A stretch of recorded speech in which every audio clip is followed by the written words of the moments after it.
Welcome to another episode of Talking College Football with JJ Kitchen. Of course, I'm your host, JJ Kitchen. Obviously, if you are right now stuck watching the Pitt basketball game, I guess this might be a little bit of a time to just break away from it for a little bit because obviously Pitt is struggling, to say the least. It's a hard game to watch so far. I think just Jeff Capel continues to struggle, but hopefully he gets out of it there going into the second half, and hopefully something good happens. But on the show tonight, there's a bunch of good stuff going on. Obviously, we'll dive into Rocco Spindler going to Nebraska. We'll talk about a couple offers that were on the table between there, what happened, what was really going on behind the scenes. We'll talk about that. Also, too, got some clips here tonight from Allan Greene, Pitt Athletic Director Allan Greene's interview with Pat Bostic that I thought was really, really good. There's a couple of snippets that I think Pitt fans should really pay attention to, something that really gets going right now in terms of what NIL is, the transfer portal. Where does he see Pitt going? I think it's a really good vision. And the reason why I was really diving into it is because a lot of the major donors who I know personally at Pitt certainly seem to love Joan Gable and Allan Greene. And obviously, Joan Gable has created a very good, positive outset in her time period here, obviously being here at Pitt longer than Allan Greene. But Allan Greene has really made up some ground and got a lot of stuff done in terms of what's going on behind the scenes in terms of donations, NIL collections, obviously the athletic directors fund, tax deductible. Also, too, when you dive into what Pitt's currently going through right now in terms of the portal, what is Pitt expected to add? We'll talk about that. Also, too, what is the potential offensive depth chart looking like when it comes to the two deep, when it comes to Pitt football? And obviously, too, if you haven't seen it, did a pre-prediction of what Pitt's schedule looks like going into 2025. Make sure you dive into that. We'll look at the channel here tonight. We'll be able to go over a bunch of stuff. Obviously, if you have not seen, down below is the super chat button. Obviously, to see your question pop up on the screen, get it to the top. Use the super chat button to get to the top, obviously. So, again, I appreciate you guys jumping over from the Pitt game, obviously, from Pitt basketball. Hopefully, they can figure it out going into the second half and things can get better on the basketball front. Guys, as you obviously know, the show is sponsored by Colonial Beer, located at 4986 Library Road in Bethel Park, PA, 15102. Obviously, guys, here, I got it around here somewhere. Obviously, when you go to Colonial Beer, you guys have seen me post the great sponsorship I have with them. Two great pit men run that place, obviously, two season ticket holders, but also two Alliance 412 donors and donors to the Athletic Directors Fund as well. Tremendous people overall. They do a great job supporting Pitt athletics, but more importantly, when you go to see them at Colonial Beer, they do a great job of answering your questions, any type of questions you have for your parties, your tailgates. Colonial Beer is the one that really gets you going, especially too because of the major selections they have in the stores. You guys have seen the pictures I post online. Obviously, the place is massive, but also they have great customer service with anybody that's in there. When you go in there and you talk to Bill or anybody that's currently in there, Allan, anybody, they certainly answer your questions, and they love to talk Pitt football. And when you're in there, you may actually walk in there and go see some Pitt parents that are in there, because a lot of the Pitt parents go in there before any of the tailgates, anything like that when they're in town. They do a great job of being able to go in there and support Colonial Beer. So make sure you head over to Colonial Beer, located at 4986 Library Road in Bethel Park, PA, 15102. Obviously, this weekend, the Super Bowl's coming up. Make sure you go see them. They got great selections there, but also two great prices. Make sure you get to go in there before you get your parties going, obviously. Also, the show is sponsored by Thompson Law Group with Brian Thompson, an attorney on your side. Right now, with many people struggling with the economy and rising costs, they're helping many people and their businesses with their debts, and they're offering free telephone consultations to assess all options available to those who are struggling, no matter the type of amount of debt they're in. You can reach them at 724-799-8404 or visit them at thompsonattorney.com. Again, guys, I personally use Brian Thompson for all my attorney needs. Anytime I have questions, he certainly gets those answers done for me, because he's a guy that cares about you, the individual, the results, a tremendous pit man, season ticket holder, Alliance 412 member, but also donates money to the Athletic Directors Fund as well. Also, Brian is a great family man, comes from a great family, has a great family, does a lot of work in the community, but also he cares about you, the individual, and getting the results that you need. Brian Thompson is a guy who's goal-oriented, but also, too, results-driven. So if you have any questions in terms of being able to needing questions answered by an attorney, give Brian Thompson a call. And if he doesn't know the answer, he'll point you in the right direction and make sure he guides you through the entire process to make sure you're comfortable from beginning to end. Again, reach them at 724-799-8404 or visit them at thompsonattorney.com. Guys, again, obviously the questions are already coming in. And obviously Adam, John, Christophic, obviously everybody in here right now, the questions are starting to bundle in. And I think that's kind of where we're going to start here going forward on things that I've heard, obviously. The one thing that is, and I really want Pitt fans to understand, is because I heard it was a complete meltdown. Obviously, I've been busy at work in my career, so I didn't get to see everything online today. Probably a good thing. So it's probably been really frustrating to read everything. But what I can tell you is this, Pitt made an extremely good offer for an offensive guard. I think personally, Rocco Spindler would have been a great football player here. I think he would have started here. I think he would have developed well here for his last year and gone on to the NFL. I certainly wish him well. Obviously, Mark Spindler, his dad, again, a Pitt man, no matter what. Obviously, no reason for him to make an influence on where his kid goes to school. That's up to Rocco. But Mark is always a Pitt man, no matter what. He's done exactly what he needs to do. But obviously, I can tell you this: Pitt made an offer north of $500,000 into this situation, and Nebraska, things really looked cleared up. Thought it was going to be going Pitt's way. That's where I heard plenty of good news in terms of what Pitt was looking to do. But Nebraska just came in last minute and really pushed it just below $1 million. Pitt made a great offer. I mean, that is hands down. 2 years ago, Pitt's not making an offer like that. That's how much ground Pitt's made up in terms of donations. Alliance 412. If you were an Alliance 412 member like myself, and hundreds, if not thousands, of Alliance 412 members, shout out to you because you're a major factor into what happens there. Obviously, we can still continue to grow at a rapid rate. You'll see the stuff that we talk about tonight with Allan Greene when I post a lot of his clips here tonight. But Rocco's a tremendous football player, but not the end of the world for Pitt. Obviously, I wish, Rocco the best going to Nebraska. Obviously, Matt Roll, I know a lot of people that are around him and in his circle. He's a tremendous football coach. Obviously, Nebraska has not been anything special within the last, 5 to 10 years. I think they actually made a bowl game for the first time in the past, 8 to 10 years. So certainly not a program that has been, on the verge of anything in terms of, the Big Ten, winning a Big Ten title or making the college football playoff. But hey, everyone makes their own decisions. Everyone looks to what they want to do. I wish Rocco nothing but the best, but I can tell you this, guys, Alliance 412, Pat Narduzzi, our donors did an exceptional job in creating an offer, and again, well north of $500,000. I mean, at the end of the day, that's allegedly what I was told. And again, you can't be any more happy about that in terms of being able to compete. Obviously, you don't land the player you want to get, but I can assure you Pitt will be very active in terms of after the spring camp. There's a number of different positions they still want to hit. I think they're still potentially go after another offensive lineman if it fits something that they can really compete at. And on the offensive line, we'll continue to watch that and what it looks like going forward. But overall, Pitt did an exceptional job what they needed to do to create a very good offer. And again, we were there till the last minute, till Nebraska came out of nowhere. I mean, we beat out Indiana, we beat out Michigan, we beat out Virginia. I mean, at the end of the day, Pitt did what they needed to do, and they were very competitive all the way to the end. But sometimes, guys just go after the dollar amount, and that's what it is. And you just got to wish them well and move forward with it. And, wish he would have made a different decision. Obviously, I thought he'd been really a damn good player here. But, hey, you wish him nothing but the best moving forward. And Pitt moves on in terms of their board. And there's plenty of guys still on the roster, but still plenty of guys you look at overall. I think the offensive line has been revamped. Obviously, Kendall Stanley is going to be a major factor. Jeff Percy out of Michigan is going to be a major factor. Keith Guvia out of the University of Richmond. Obviously, Kendall Stanley, first team all-conference out of the group of 5, all-American conference. Tremendous player out of there. So you've got 3 guys right there. You've really revamped your offensive line with 3 guys who can come in. I expect Percy and Stanley to really make those major impacts on the offensive line. Wouldn't be shocked if you see Ryan Bayer move to guard. I think he's that versatile. He can play the tackle position. He played the guard position. That's how good of an athlete Ryan Bayer is. And personally, I think Ryan Bayer is an NFL offensive lineman. And then obviously on the other side too, you have Kendall Stanley probably going the right tackle. I think overall, I think you'll have a lot of stuff going on with B.J. Williams at right guard. Again, another returning starter. Lyndon Cooper up front. You still got Caleb Holmes, a redshirt freshman, former 4-star recruit.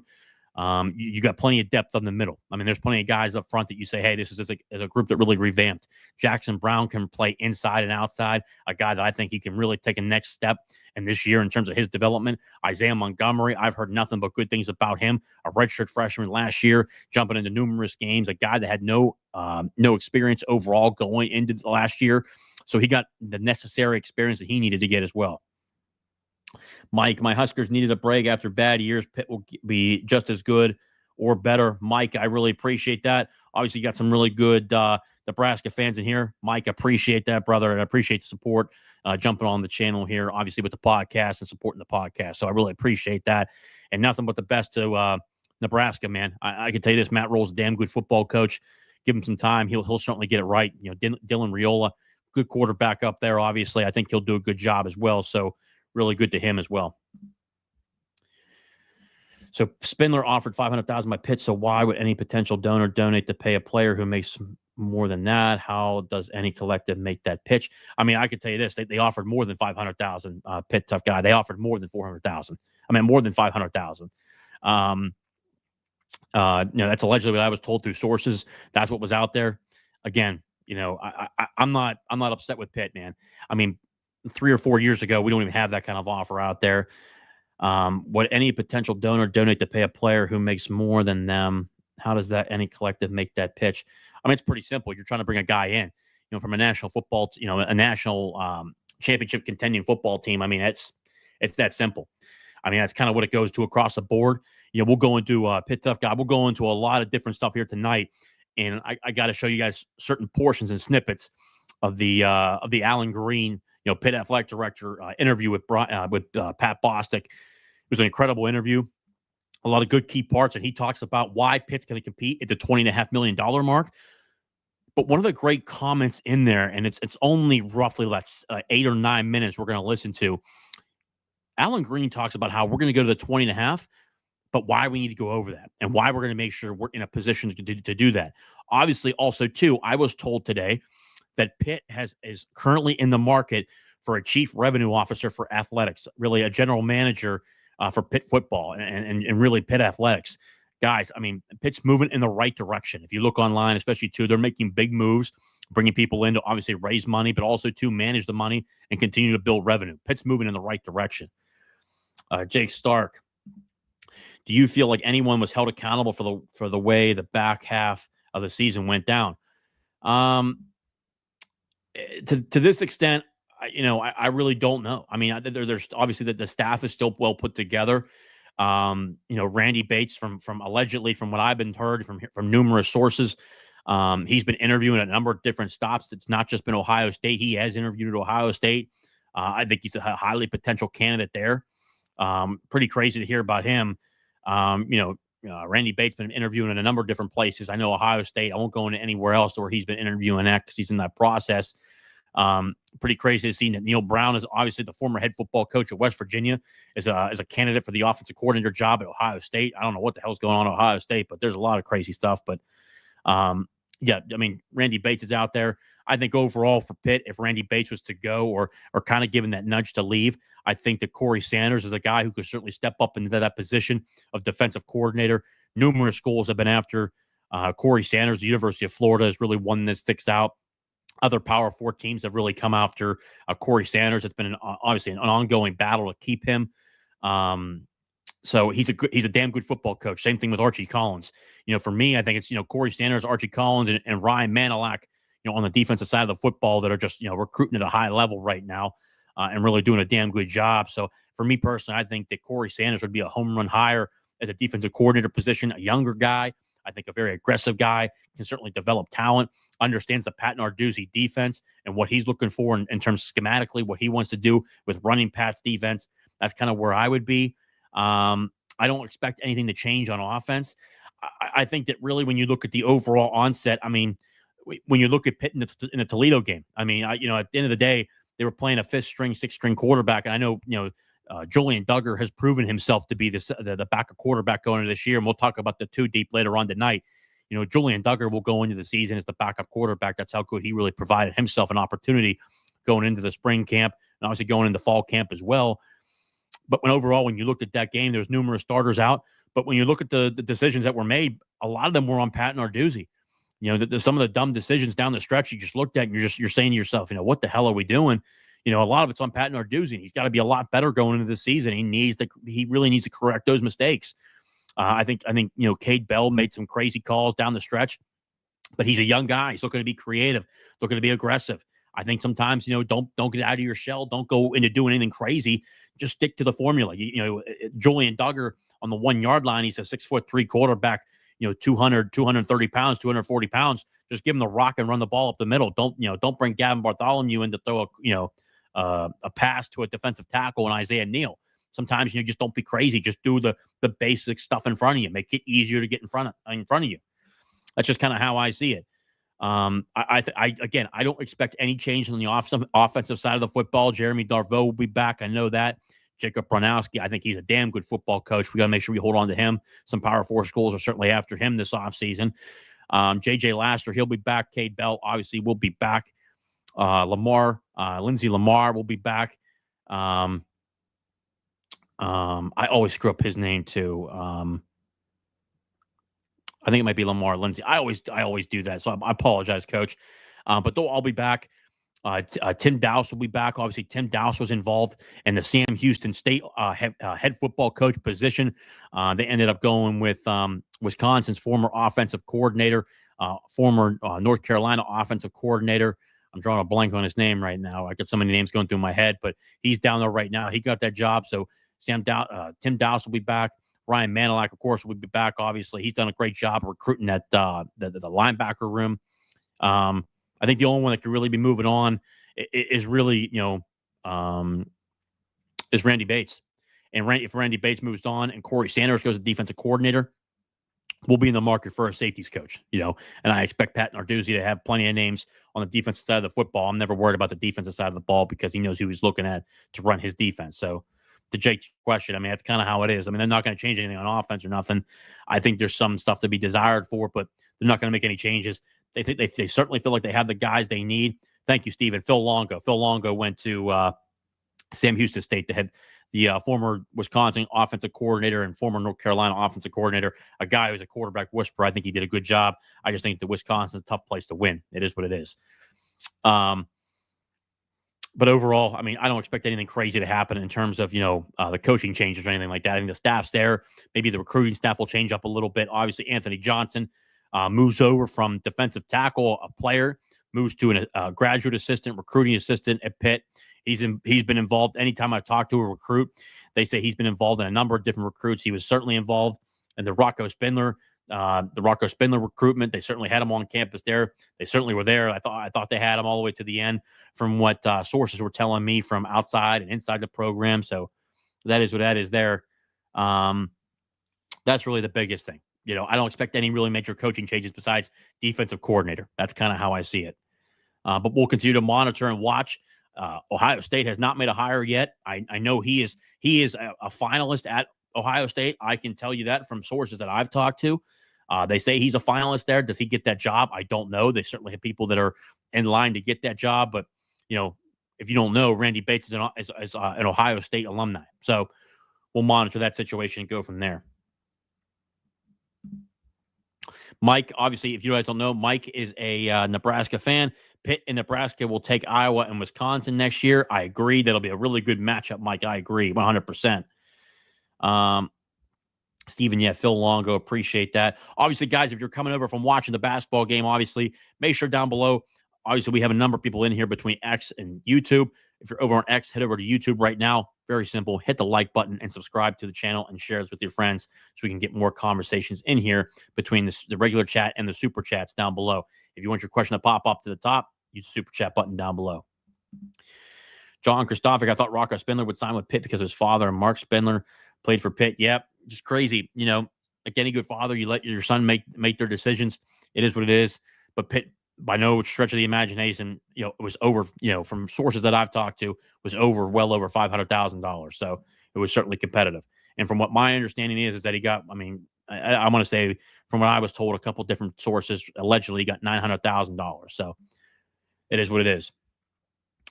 But obviously, that's the Rocco Spindler news. Obviously, that's the negative stuff here today.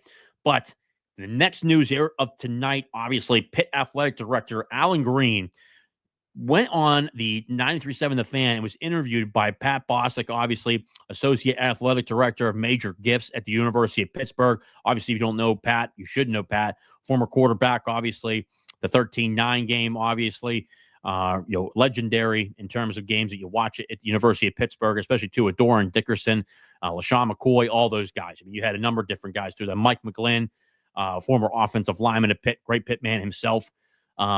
Was a tremendous interview. And I think there's a number of different things in here that we need to look at and say, where is Pitt going in terms of NIL? Can Pitt compete at this level? And you guys, if you guys don't follow me on Twitter, you should follow me because I posted about it. And I talked about how Allan Greene talked about where Pitt's going and why they're going to go to the $20.5 million mark, but why they're preparing to go over that $20.5 million mark with NIL collectives and whatnot and what they want to do.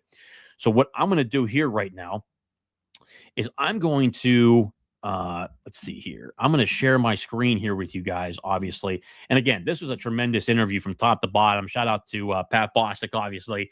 I would love to get a guy like Allan Greene on his show.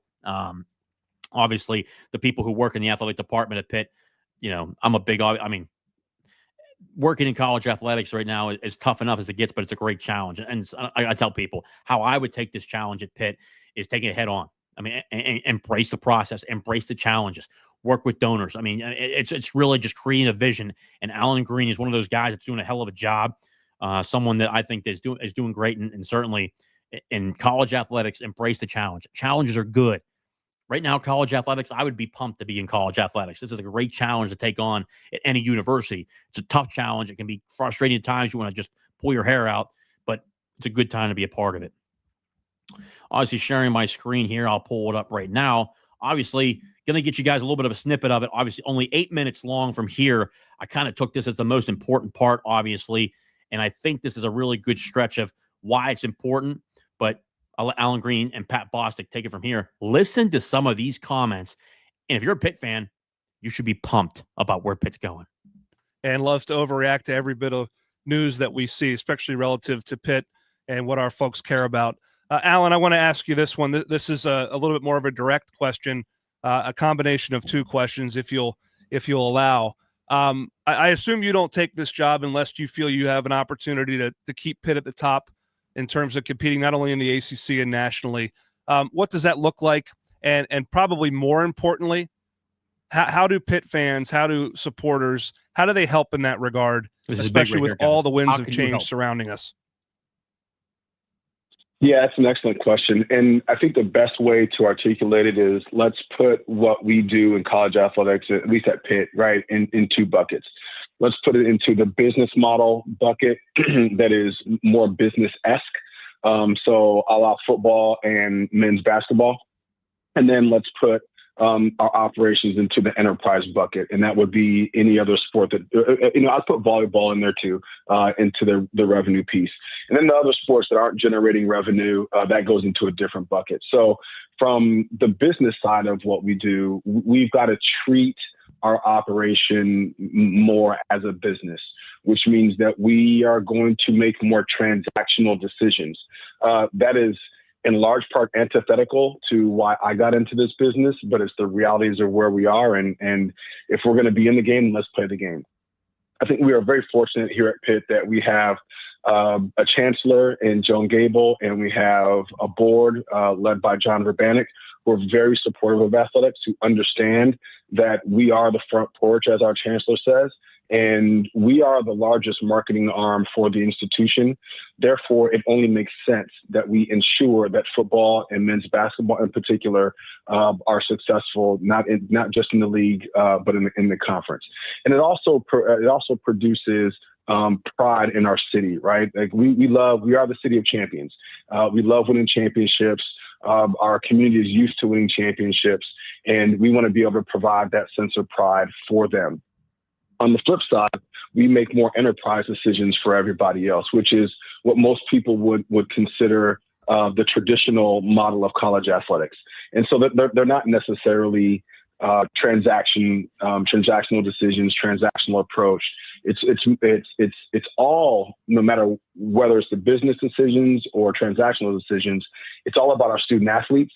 But we have to understand what drives the train and what gives us the opportunity to support our entire department and what gives us the opportunity to support our university and our community. And that is through the main mechanisms of football and basketball. But we want all of our student athletes to have a memorable, dynamic experience where they can call Pitt their Massive, forever what he's home. talking about right now. And Massive. I would imagine, Allan, just to follow up, that fan support, donor support is more important now than probably ever. So we've talked about, and I've been in this industry for, 20 plus years, and we've always talked about talent acquisition. The name of the game in college athletics is about recruiting. That is the biggest differentiator of what we have versus professional sports. Mm-hmm. What talent acquisition looks like has evolved over the years.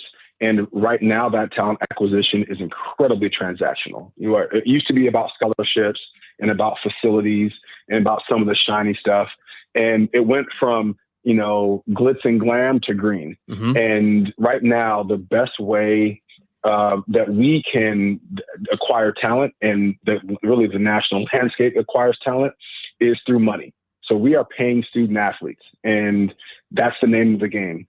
So our differentiator is the passion of our fans. Our differentiator is our ability as a department to squeeze all the juice out of the orange we can from being really responsible with our expenses, and then also having the university help us with those expenses. And rev share obviously is a real thing. And in order for us to be competitive at the highest level, we have to rev share at the highest level. And in some cases, depending on the set of circumstances, we may have to provide more resources, more cash, more money to student athletes to acquire their talents, if you will. That's massive. So in my mind, from a fan perspective, the things that they can do to support this and to enjoy their experience when they come to the Pete or when they come to Acrisure Stadium is make sure that you buy your season tickets. Make sure that if you have a couple extra nickels to rub together, that you make a contribution to the athletics department. You make a philanthropic donation. Give a little bit above and beyond. Every little bit matters. And as we know, if people can do a little bit more, then it's going to create even more of an advantage for us. And that's not, that by and large is the nomenclature across the board. We're seeing some schools put in additional fees on their tickets. We're seeing some schools set up certain funds that go directly to support student athletes and NIL and rev share. And we're no different. We're in that same boat doing the same thing. And so it's really going to come down to desire from the Pittsburgh community, from the university leadership to athletic department leadership to community leadership. If we can get all those three things humming at the same time, then we're going to have a tremendous opportunity to generate a lot of pride for our community. Last one for Pitt Director of Athletics, Allan Greene, and we appreciate your time this early Saturday morning, bringing this thing full circle to those listening saying, man, this is NFL light, this is NBA light. You said something the other night at an event that struck a chord with me and I think everyone in the room, that these young people, A, they're still young people, B, that they're likely going to need not only the values and the all the experience they get at Pitt. They're going to need that in life beyond whatever sport they play, but they need leadership now more than ever. How is the transactional side of the business, with it being there, it doesn't necessarily take away from the college athletic experience that we've all come to know to love? Yeah. So I think I won't admit to seeing rom-coms, but I'm sure you will, Pat. So Pat, remember the last time you watched a rom-com and, there's a bet, right, to see if a guy can get a girl. And, he bets his buddies. And so the guy does all these things to try to, woo this girl. And in that process, he ends up falling in love with her, right? She finds out it was a bet. He's like, no, I know it was, but now I love you. It's very similar to that. And trust me, I'm a terrible analogist, so forgive me. But but if you think about the transaction piece is getting them here. The relational piece is once they get here. And once they get here, they are just like our children. They are 18, sometimes 17. I was going to say the 22-year-olds, sometimes they're older than that, but they're still forming. And if we think back to those of us who are older, if we think back to when we were that age and how we thought we knew everything, we thought we were indestructible. We needed people to help support us. That is our purpose. That is our mission. That's why we do what we do. the transactional piece is a very small piece of the puzzle. That is the entrance point. But we spend the next 365 days a year developing these young people. And I try to tell people also, and for those of us who are fortunate to have a front row seat to these young men and women, just because they run fast, jump high, have big muscles, can throw far, that doesn't mean that they're adults. And that doesn't mean that they're professional athletes. They're still kids. All right. And I think, guys, again, we're going to go over a number of different things that stand out to me, but I had to play that because there are so many good quotes in there. We're going to talk about a number of them, just some stuff I had written down before, but just some stuff I just written down right now. I mean, there are some numerous quotes from there. Okay. For instance, towards the end there, the first things you hear, to get players onto Pitt's campus, it's transactional to get them here, but then it becomes transformational when they are here. That's a massive, massive factor to understand just right away, that Pitt's in the right direction of what they understand needs to happen around, like just what's happening around the country. It's all about the green right now, unfortunately, and that's just what it is. And for us to be successful, like any other college or any other university in the ACC, the Big Ten, the SEC, the Big 12, you name it, it's about being competitive and paying these guys and girls to come here and play for the University of Pittsburgh. It's that simple. One of the also things that I talked about that right in the beginning there that was a massive factor was immediately he talked about putting things into buckets when he talked about the athletics department at the University of Pittsburgh, which is a completely different change than what you saw previously under Heather Lyke and previous other administrations. 2 buckets. Business. One was business. The other was enterprise. Business. What do we consider as business at the University of Pittsburgh and like many other universities around the country right now? Football, basketball, as you can imagine, men's football, men's basketball, you name it, those two are automatically at the top when it comes to revenue at the University of Pittsburgh. But one thing that I thought was incredible when he named it in there was volleyball. Volleyball is one of those sports right now at Pitt that just consistently sells out. Doesn't matter where they are. They're selling out 12,000 seats at the Pete. They're obviously they're ranked top 5 in the country, number 1 in the country. How many different times? How many years in a row? They're in the Final Four, in the Elite 8, Final Four every single year. They're certainly trying to get past that point, but they're certainly doing what they need to do. So in terms of buckets right now, the business side of things at Pitt is football, men's basketball, and volleyball. Those are the 3 different sports that really Pitt is focused on in terms of NIL. The business aspect of what Pitt needs to do to be successful are those 3 sports. The enterprise, the non-revenue sports, are the enterprise of it, the second bucket. And what that means is that the first 3 sports, football, basketball, and obviously the majority of it, let's be honest, is football. Football, men's basketball, and volleyball create that revenue, create everything that we need to be successful moving forward that helps the enterprise, that helps out the non-revenue sports be competitive. Also, too, the next comment, treat more as a business, more transactional. If we are going to be, and I thought this is a tremendous quote right here, if we are going to be in the game, we might as well play the game. That is a very direct statement that Pitt is going to be involved in the revenue sharing to the top, to the very tippy top, and even past that.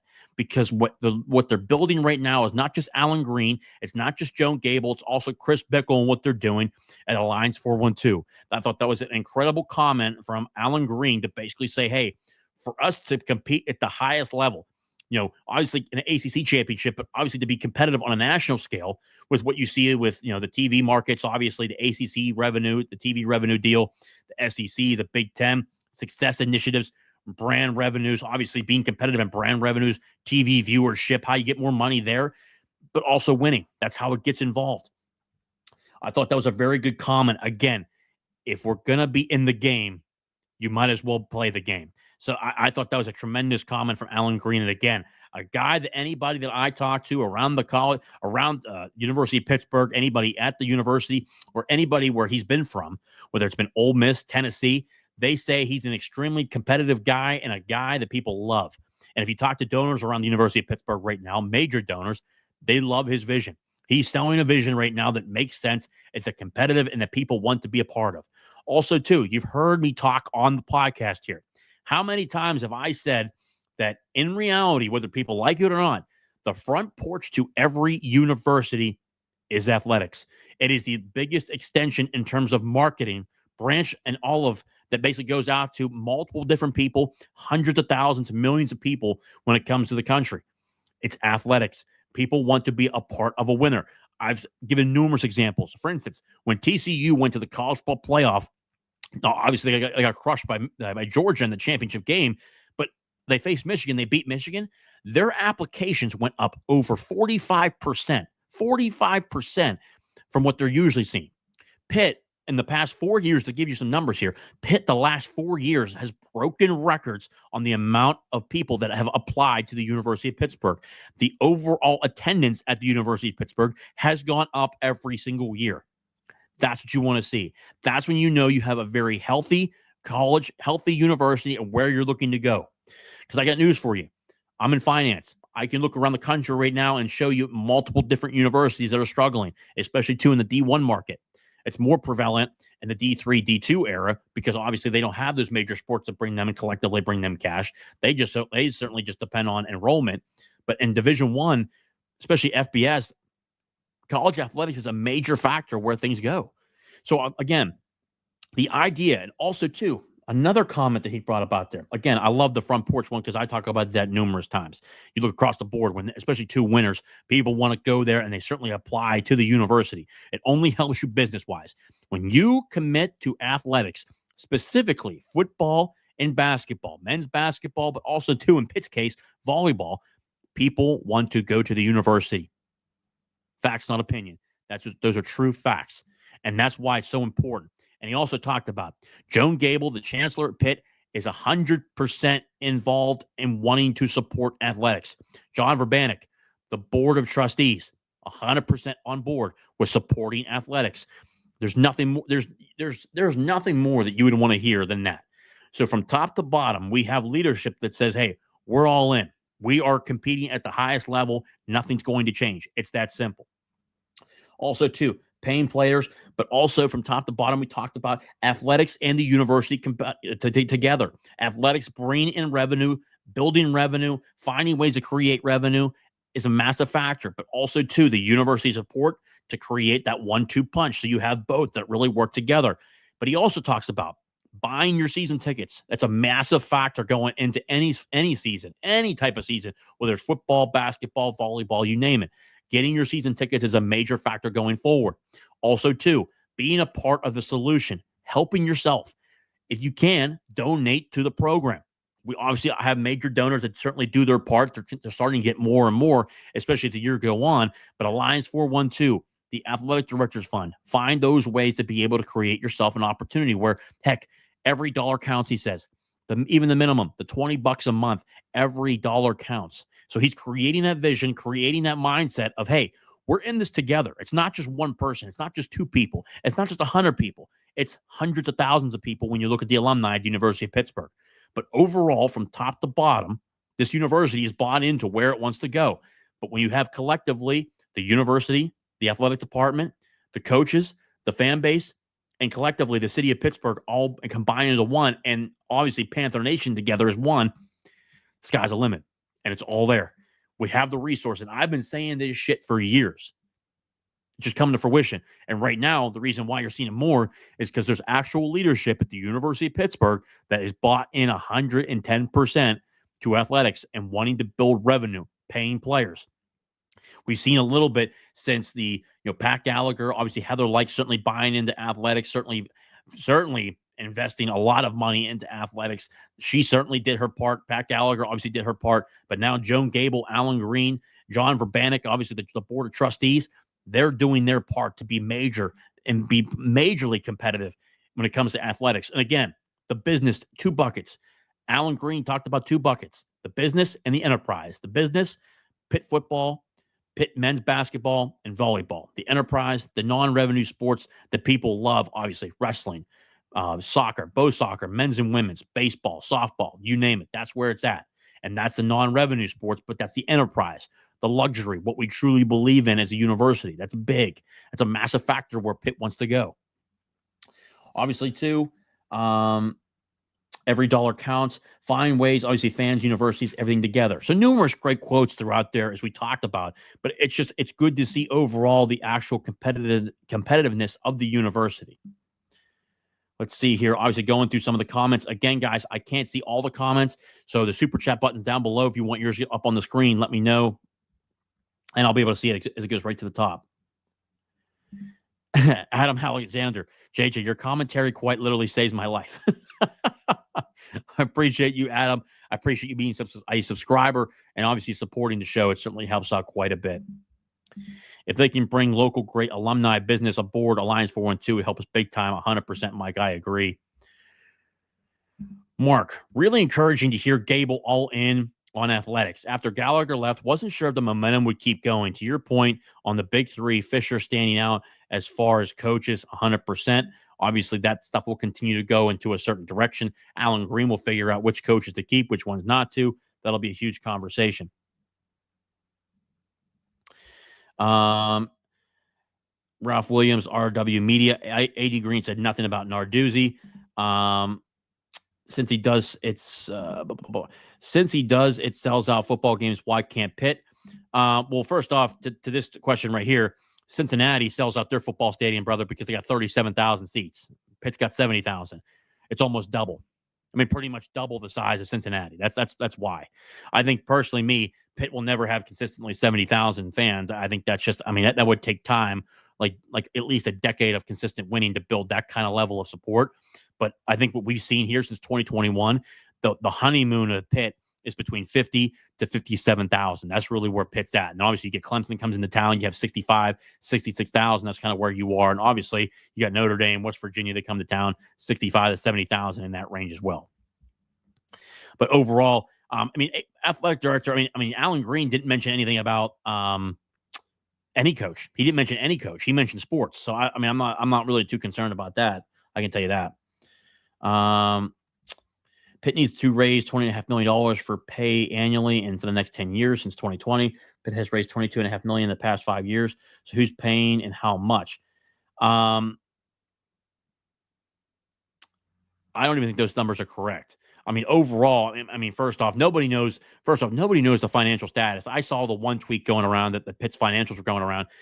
Pitt's financials are not publicly known. You can't see them. Especially too when you dive down, especially to the education department of education, you can't see everything. It's not as bad as what people are making it out to be, or actually seeing the numbers that are currently there. You don't have it, so I don't really buy into those numbers. If they were that bad, or if it was only that much, I would find it. The sources would tell me certainly, but I can tell you this: if he comes out on a national station like 97 The Fan and said they're going to $20.5 million, and now they're building on top of that to where they can go above 20.5, I have no reason not to believe him. Especially, too, when we're paying players right now where our budget has exceeded and gone over a certain portion, has built over time. That's what Pitt drew at the old Pitt Stadium, 57,000. Yeah. And again, I've been a major factor, and I've been a major advocate for it.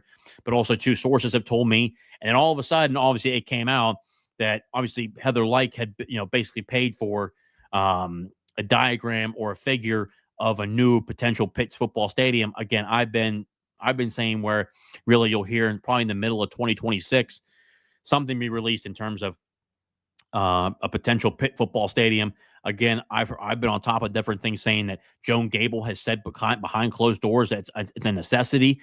When you look at marketing, if you look around Acrisure Stadium right now, again, it's a great venue. It's a beautiful place, obviously, for college football. It's one of the better places. Look at places like West Virginia. Their athletic director called it an existential crisis of how bad their football stadium is and how many renovations they need. Penn State is certainly paying over $900 million to renovate their stadium. North Carolina is trying to find ways to put suite level seats into their stadium because you need suite level seats, obviously, to build more cash. But I think Pitt's in a good spot to where that opportunity will come down the road and they'll be able to do something. But more importantly, when you look at marketing, any type of advertisements or advertising for Pitt does not go to Pitt if it's at Acrisure. If it's at Acrisure and there's advertising, it goes to the Steelers. Because right now the Steelers and Pitt rent Acrisure Stadium. And that's another thing, too, that pisses me off about fans. At least look this stuff up and create research between Steeler fans who are so clueless on a number of different things. The reason Heinz Field came into existence is because the Steelers convinced the University of Pittsburgh to demolish Pitt Stadium to go to Acrisure Stadium. The reason why that is because if Pitt does not demolish Pitt Stadium, one, the Steelers knew that there was going to be a vote for Heinz Field, and it was going to fail miserably, like it did. It failed miserably. The taxpayers of the city of Pittsburgh said, we are not going to pay for a new stadium. So what they did is that basically, if Pitt tore down their stadium and said it was too expensive to build a new stadium, it was too expensive to renovate it, Pitt would have to go into a major market in terms like for instance, Acrisure Stadium now is what it's called, or Heinz Field. That could force the vote. So even though they said no, whether it's the university and the Steelers, they would have to build a stadium regardless. That's what overtook that vote. Because if you look it up, resoundingly, the city of Pittsburgh and its taxpayers said, hell no, we're not paying for a new stadium. But then they had to, because guess what? Pitt ended up demolishing Pitt Stadium. That's how that worked. And guess what? Acrisure Stadium is owned by the city of Pittsburgh. The Steelers and the University of Pittsburgh pay rent to the city of Pittsburgh to play Heinz Field. Now, there's obviously different deals. Obviously parking on the day of the Pitt games. Pitt gets parking, Pitt gets concessions, stuff like that. Obviously, the tickets and whatnot go to Pitt, but marketing, any type of advertisements at the at Acrisure Stadium do not go to the University of Pittsburgh. That goes directly to the Steelers. That's millions of dollars that Pitt could be making. If they have their own stadium, they could certainly do that. They could certainly make millions of dollars. Obviously, too, naming rights. Another thing, naming rights of a football stadium, especially too in college, you're averaging between per year annually, roughly in the ballpark of $2 to roughly $6 million a year. I mean, depending upon what you're able to negotiate.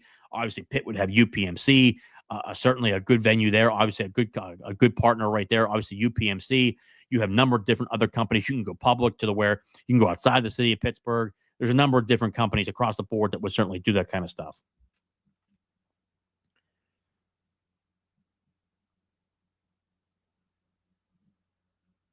Yeah, Pitt, tough guy. Again, they're not public. They're not.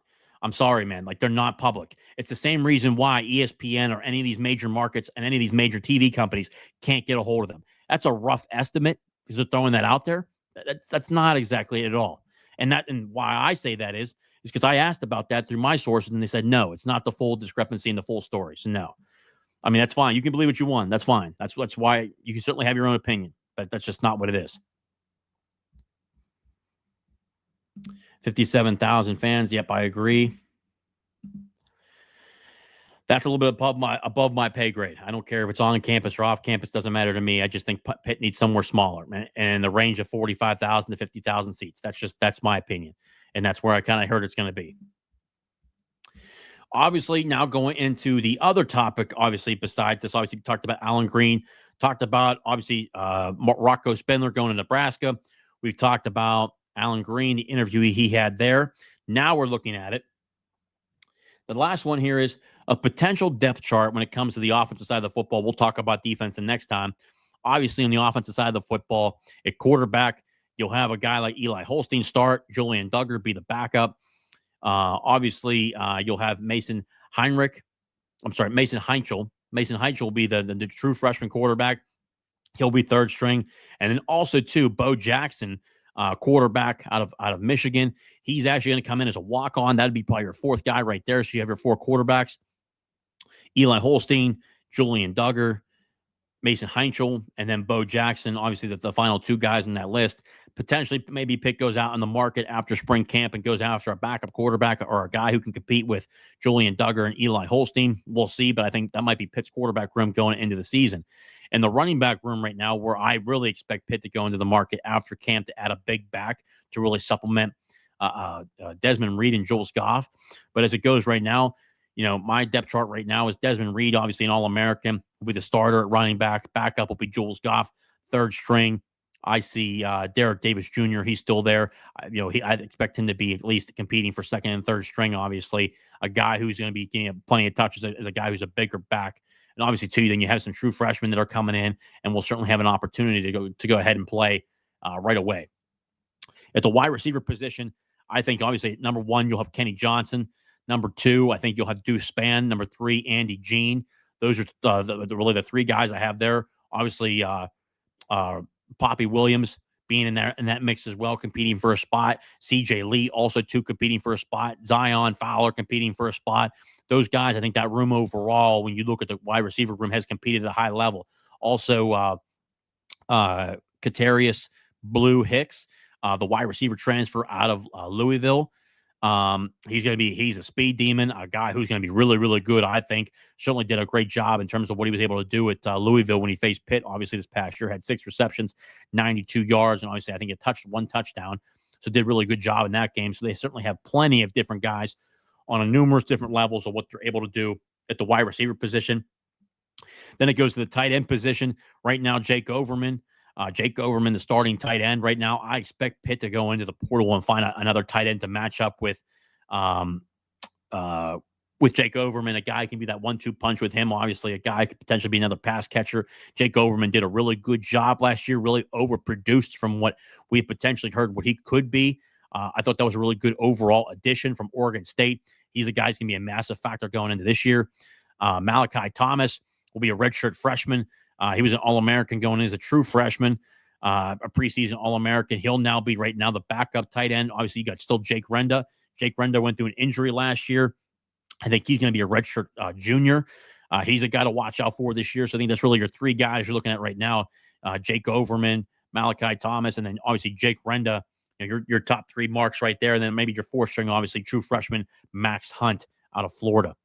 The offensive line is what people are going to want to be talking about. I think it's a very good offensive line now for where we are. I think a lot of guys will be much better developed. They've got a lot better opportunity because they were actually able to get repetitions in actual live games last year. That's probably only the pro that you saw from the 6-game losing streak. You know, obviously, you look to break that against Duquesne at Acrisure Stadium in late August. Obviously, I think if I had to sit here right now, I think from left tackle to right tackle, I would have, me personally, at left tackle, I'd have Jeff Percy. At left guard, I'd have Ryan Bayer. At center, I would have Lyndon Cooper. At right guard, I'd have B.J. Williams. And then at right tackle, I'd have Kendall Stanley. And then obviously the guys that you can find out, here's really where the fun stuff starts to happen, where you didn't see it last year. Here's where you have the depth, but more importantly, the guys are going to really compete in the spring and summer OTAs and going into fall, which is what you're going to see. In the backup positions, obviously, you're going to have guys like Jackson Brown, Isaiah Montgomery. Both those guys can play tackle or guard. I think, obviously Ryan Bayer can switch from guard to tackle.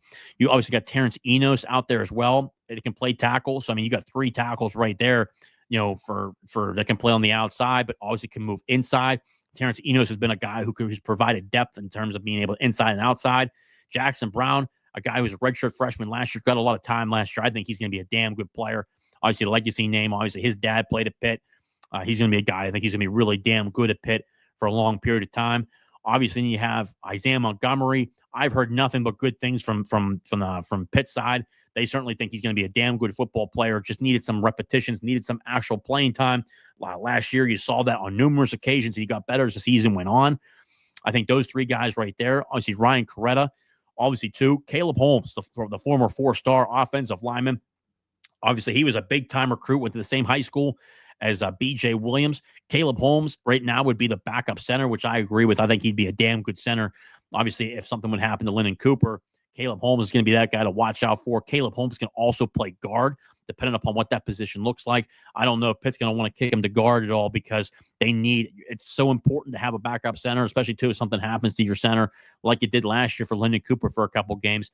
Caleb Holmes is going to be really important to keep healthy, and a guy that can be a massive factor on the interior offensive line, especially at the center position.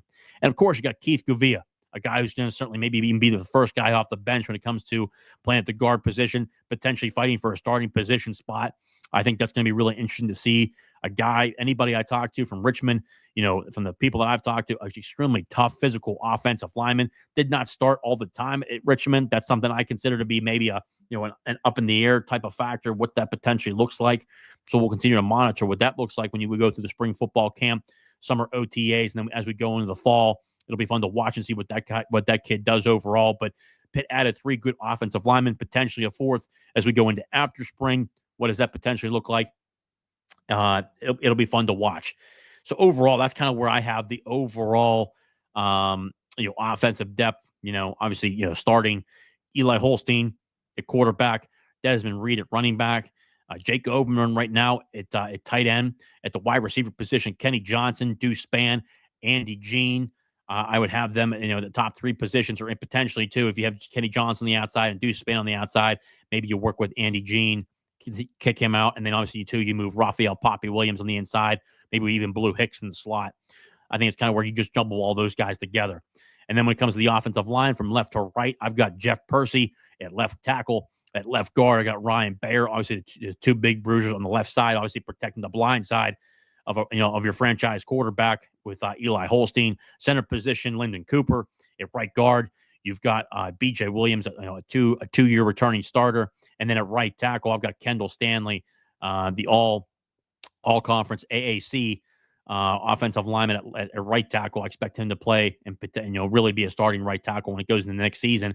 And right now, Pitt's got really 4 to 5 guys you could say you really rotate in there right now. That's a fact.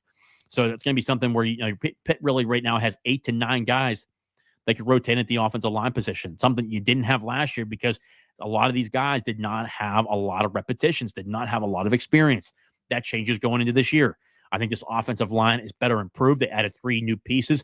Jeff Percy, Kendall Stanley, 2 major additions. Obviously, Kevin Guvia, a guy who can really potentially push guys for a starting position or even start, depending upon what he looks like, a massive guy inside, obviously. Obviously got Jeff Percy on the outside, at the tackle position at 6'8", 320 pounds.